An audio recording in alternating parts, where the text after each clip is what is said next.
This is Daniel Rock 08, my review of WrestleMania I, where it all begins. The greatest sports entertainment spectacle of all time.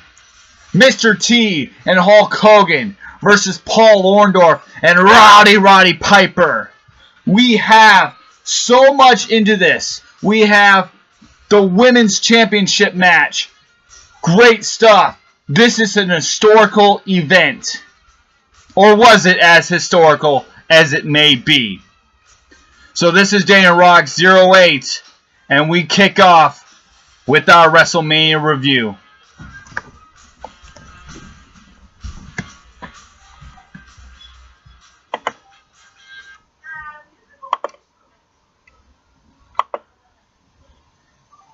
Our very first match, the opener. We have Tito Santana defeating the Executioner in a semi-decent match.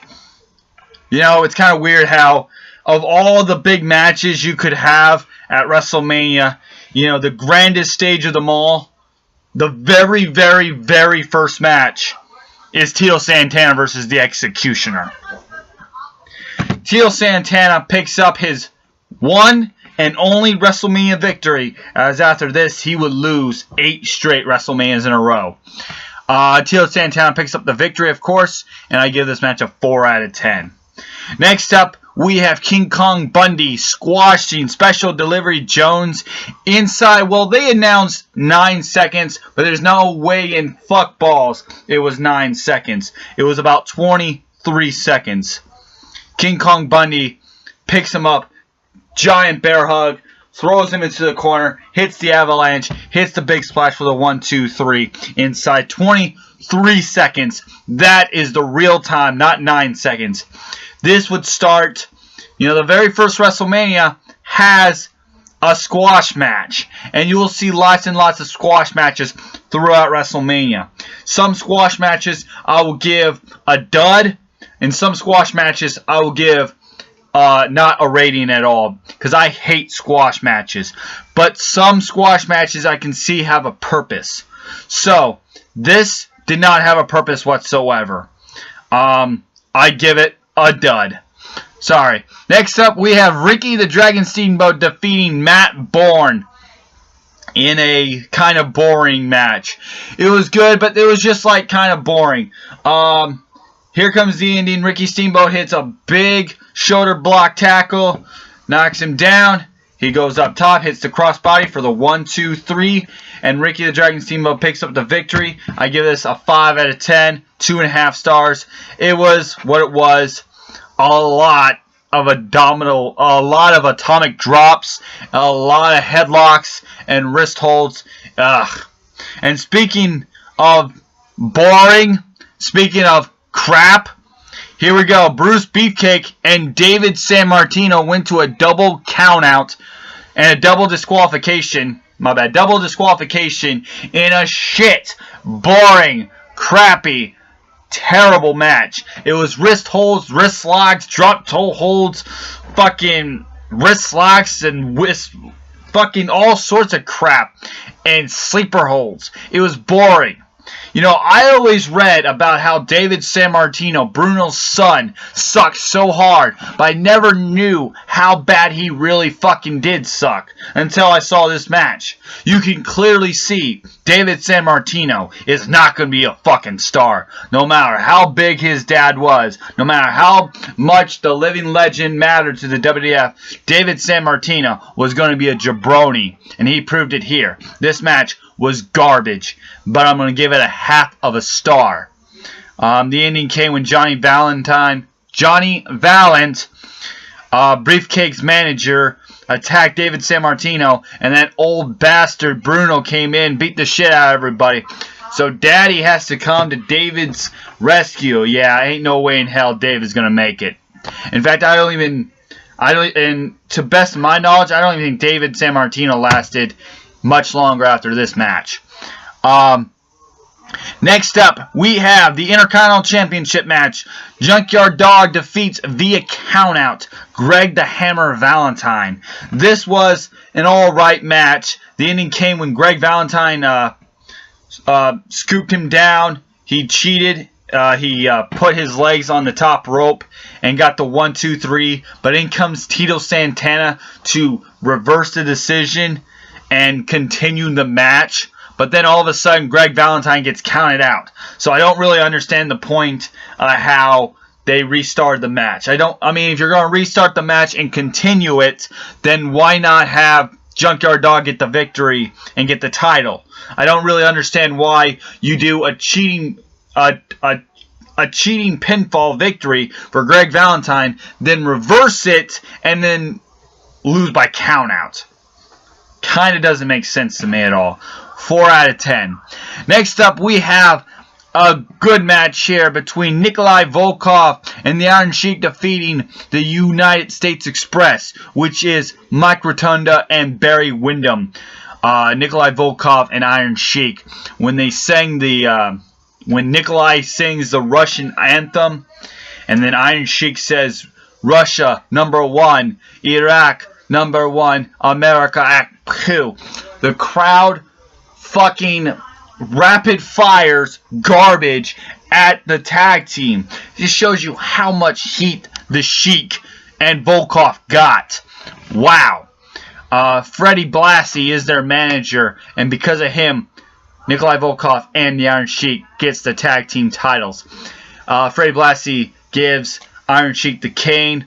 Iron Sheik hits Rotunda with it, and they get the 1, 2, 3 off of that. It was funny, after the match, they go back to do the promo, and here's Okerlund telling Blassie, you had to use your cane. Why? What cane? And then Blassie responds, what cane? I didn't have a cane. I never had a cane. What cane? I don't use a cane. That was pretty funny. I give it a 6.5 out of 10. It was a very nice, solid match. Then we get to probably the big attraction match here. The big attraction. You have the greatest sports entertainment attraction of all time in Andre the Giant taking on Big John Studd in a $15,000 body slam challenge. The winner, to win this match, you have to body slam your opponent and you get $15,000, which $15,000 30 fucking years ago was, well, a lot more money than it is now. But Andre the Giant gets the body slam, of course. Big John Studd ain't going to be body slamming Andre the Giant. Andre the Giant won't be getting body slammed. Not yet. Not until WrestleMania 3. But again, this was a very good special attraction match. Andre gets the body slam, grabs the big bag of money from Bobby Heenan, and throws it in the crowd. Very, very good. The match itself wasn't that good, but like the whole moment, the whole thing about it was really good. But still, I give it a 4 out of 10. Next up, we have the semi-main event, the Women's Championship match. You have Wendy Richter and Liana Kay. And you have in Wendy Richter's corner, Cyndi Lauper. And this whole thing with Cyndi Lauper and Wendy Richter, they build the ever-living fuck out of this match. This match is semi-main event. It's your women's championship match, and it was built like a main event attraction. That's how big, that's how important the women's title way back in the fucking 80s was. This match was monumental. This match was spectacular in a sense of historical importance. To have the women's championship be showcased at this WrestleMania the way it did was just unbelievable and spoke volumes. Wendy Richter picks up the victory with Liana Kai, and I swear I am mispronouncing her name. I have no idea how to pronounce her name. And she becomes the women's champion for the second time as Wendy Richter makes history once again. After she beats Lana Kay, before she beat Fabulous Moolah and ending her 30-year streak as women's champion back in 1984. The more you know. Trivial, I know. I give this match a 5 out of 10. It was a very, for the time being, a decent, solid women's match. And this women's match is as good as it's going to get. Because women's matches at WrestleMania fucking sucked. But this is one of the women's matches of pick and choose, like just a little bit, just a little bit that are good. This is a very solid, nice match. Again, the importance of this women's title match was pretty big. Cyndi Lauper was on top of the fucking world at this time.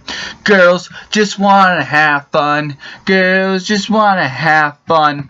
Alright, next up we have the main event. Hulk Hogan and Mr. T versus Roddy Piper and Paul Orndorff. This is the most important main event in the history of WrestleMania until Hogan versus Andre. But at this time, this match had to deliver, and delivered it did. You have so many celebrities. You had Billy Martin, the owner of the New York Yankees. You had Muhammad Ali. You had Liberace. You had so many good stuff here. Hogan and Mr. T, Roddy Piper, Paul Orndorff. You have, in the case of Piper and Hogan, your two top guys, the two most controversial wrestlers in the history of this company. In history, you have Mr. T, the big celebrity he was at the time. You have Paul Orndorff, who was at this time being pushed to high-ranking matches. He was getting pushed to the moon at this point until WrestleMania II, where he's opening. But again, this was a very solid match. It had to deliver, and deliver it did. This is very important main event. 7 out of 10 is my rating because of importance. It doesn't matter about the match itself. The spectacle it was amazing that it gets a 7. I'm giving the whole match an extra 5 points, and the overall show, as far as a spectacle and importance go, it deserves an extra 5 points as well. So overall, while the matches are kind of decent to laggy to alright, you know, your best match is a 7, your worst match is a dud, you have another match that's like a half of a star, you know, because David Sammartino fucking sucked. But this match, this whole show was so important, had to deliver. If this show did not deliver, WWF would not be around. The whole rock and wrestling, the whole World Wrestling Federation connects rock and roll, and wrestling connects rock and wrestling. This was spectacular. It drew so much publicity. It drew so much money. 1.3 million people were watching on closed circuit television. That right there is fucking amazing, because that has never happened before. WrestleMania 1, in my opinion, gets a 5.2 out of 10. And that is, as far as the spectacle, as far as his importance, and as far as historical goes, this WrestleMania is the most historical WrestleMania in the history of WrestleManias. Why? Because if this show failed, the WWE would not have ever succeeded. You can bank on that. So, there it is. WrestleMania 1 review of 5.2 out of 10. And I'll catch you next time when they follow up at WrestleMania 2. What the world has come to. Yeah, what the world has come to. You showcase it in 3 fucking different arenas, and you give us some of the worst matches ever. Stick around for WrestleMania 2, as it is one of the worst WrestleManias of all time. I am Daniel Rock 08. See you next time.